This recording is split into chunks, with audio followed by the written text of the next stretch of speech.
Merhaba, as they say in Turkey. But for your Americans, we say hello. Welcome to our presentation on association between serum bicarbonate and pH in terms of depression, cognition, and sleep quality in hemodialysis patients. I am Ashton Ferguson, and I'm also presenting with Matthew Jacobson, Vicar Mekkonen, and Nathaniel Whipple. On our right-hand bottom corner, you will see a QR code that will lead you to our research page. And in the bottom left corner, you see a kidney, which is what most of this is all about. What is serum bicarbonate?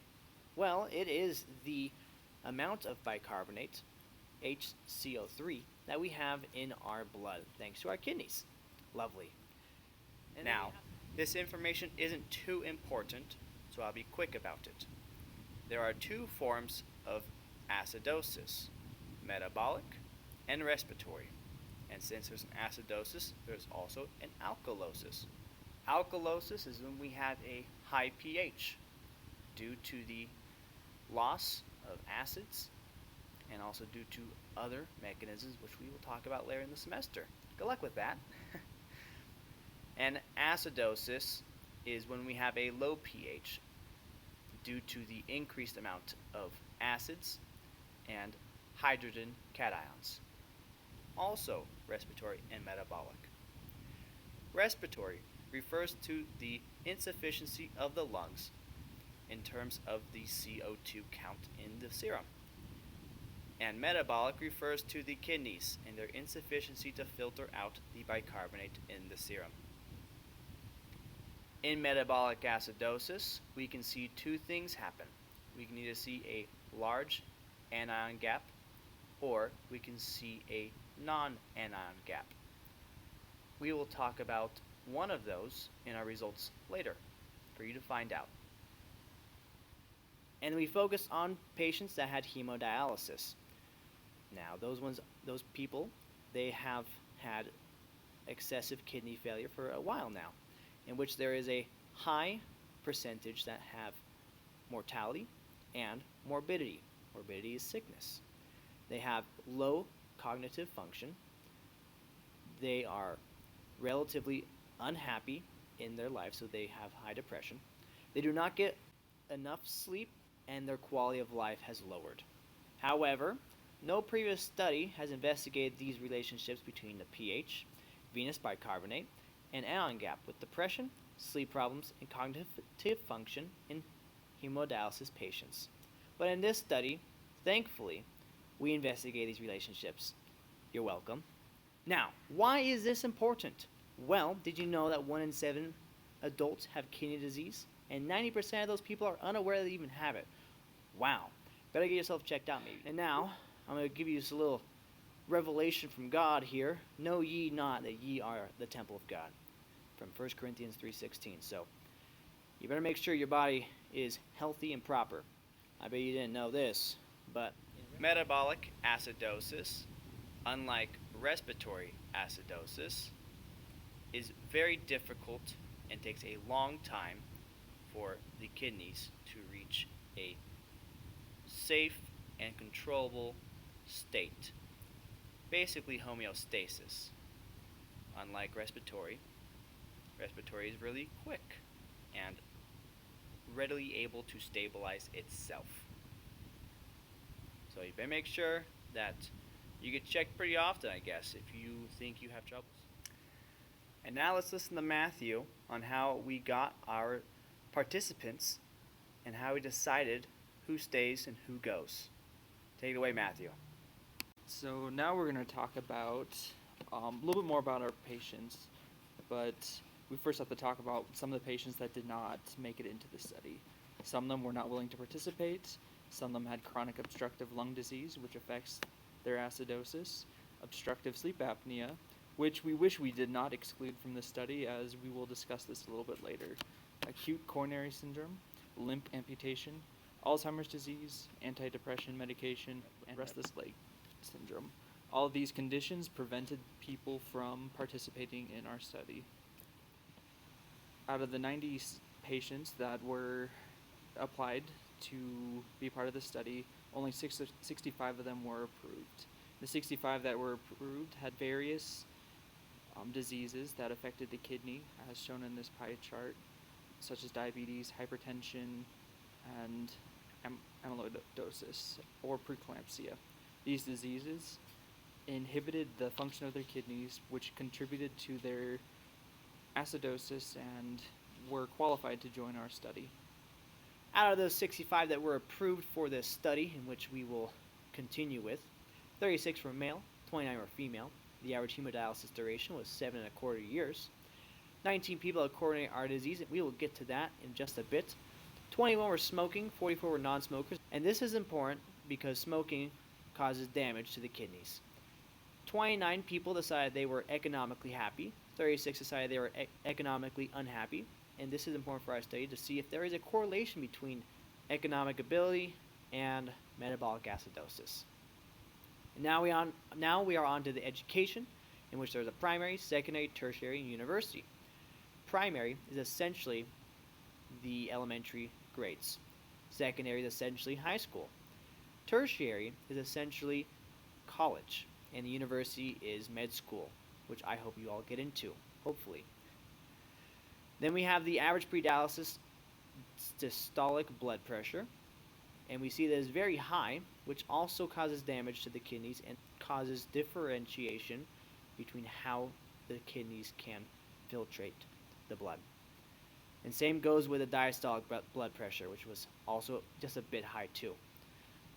And now we'll go and talk about our lab results from which we did this study. Now we will talk about methods. For our research, we performed lab tests to better understand the association between pH and bicarbonate with depression, cognition, and sleep quality in hemodialysis patients.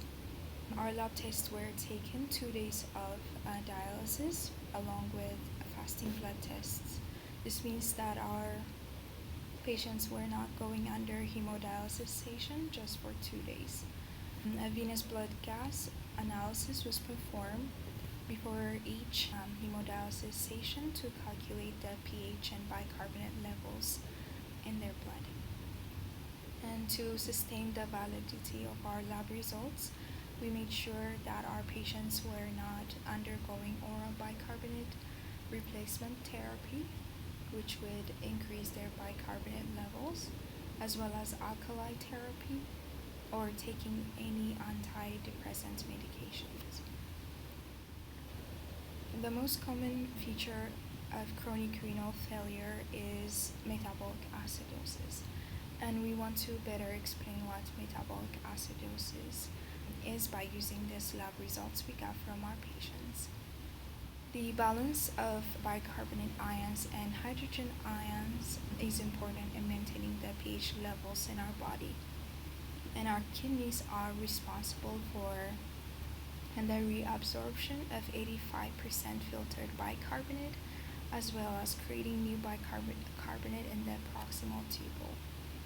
And sadly, our patients' kidneys function are rapidly declining, and because of that, they're unable to reabsorb bicarbonate that is used to get rid of the excess hydrogen ion that is being secreted in the kidneys.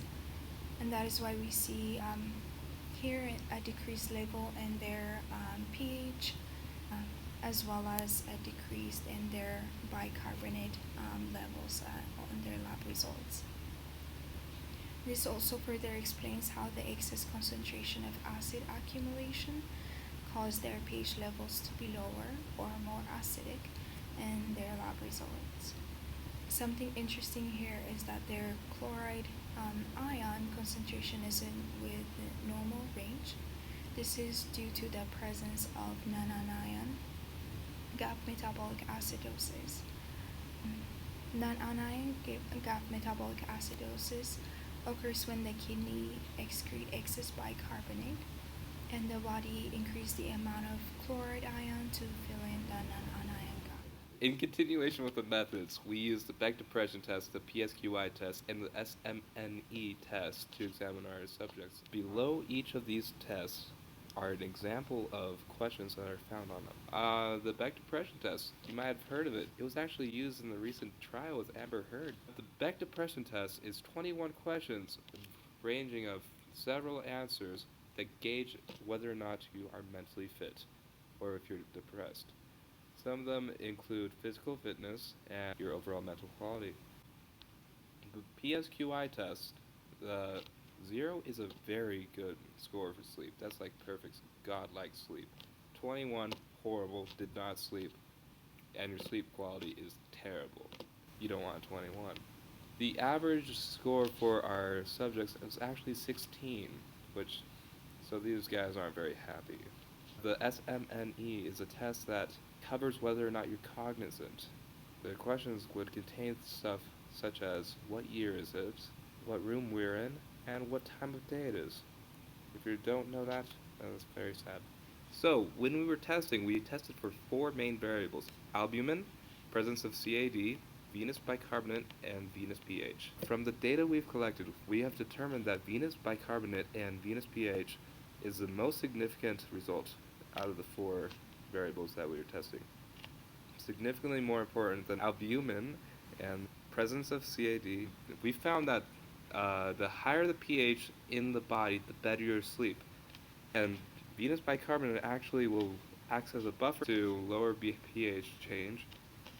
And since the body is no longer producing venous bicarbonate, the sleep quality is terrible for these people, which is pretty sad. Low sleep index is better. Our results shows here that as pH and bicarbonate decreased, the quality of sleep reduced along with their PSQI scores for our patients. While there was no association between pH and bicarbonate with cognition and depression, there was a correlation between sleep length with cognition and depression. Their sleep length decreasing and their SMME scores that assesses their cognition level has also decreased, as well as their depression, and this is affected just by their sleep length. While our results disproved our original hypothesis, we did find the reasoning with the increased levels of depression with those that have end renal stage failure and acidosis. We would like to further our studies by looking at the effects of acidosis and coronary artery disease. We saw in our study that there was an increased calcification of the walls of the blood vessels, which is caused by the acidosis, which can lead to death of the patient. We also wanted to look at the heart rate variability. We noticed in our patients that the heart rate of the patients varied greatly with those that had acidosis, but we did not have the current funding for heart rate variability.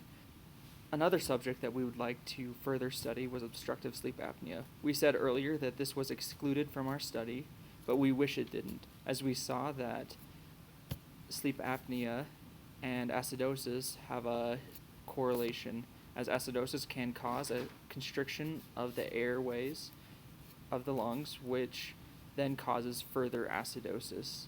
We would like to study these in the future, and it's great knowing you all.